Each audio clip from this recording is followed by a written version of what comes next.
দক্ষিণ দিনাজপুর জেলার হরিরামপুরে রবিবার তিলোত্তমার ন্যায় বিচারের দাবিতে পদযাত্রা করলেন শিক্ষক সমাজ। এদিন হরিরামপুর ব্লকের বিভিন্ন স্কুলের শিক্ষক শিক্ষিকারা তিলোত্তমার ন্যায় বিচারের দাবিতে পথে নামলেন। এই দিন এই শিক্ষকদের পদযাত্রা সারা হরিরামপুর পরিক্রমা করে পরিশেষে হরিরামপুর চৌপতি এসে শেষ হয়। সেখানে প্রতিটি শিক্ষক ও শিক্ষিকা তিলোত্তমার ন্যায় বিচারের দাবি জানিয়ে নিজেদের বক্তব্য তুলে ধরেন।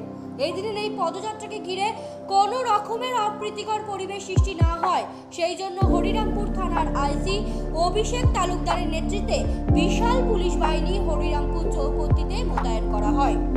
আসুন দেখে নেব তারই কিছু দৃশ্য। আমরা দীর্ঘদিন ধরে আলোচনা করছি ব্যাপারটা, ঘটনা ঘটে গেছে আরজি করে, প্রচণ্ড হৃদয় বিদারক ঘটনা। এই ঘটনার সাক্ষী হতে আমরা চাইনি, কিন্তু আজকে বাধ্য হয়েছি সাক্ষী হতে। এই রাস্তায় না নামলে বোধহয় আমরা একটা দায়িত্ব থেকে নিজেদেরকে গুটিয়ে নিচ্ছি।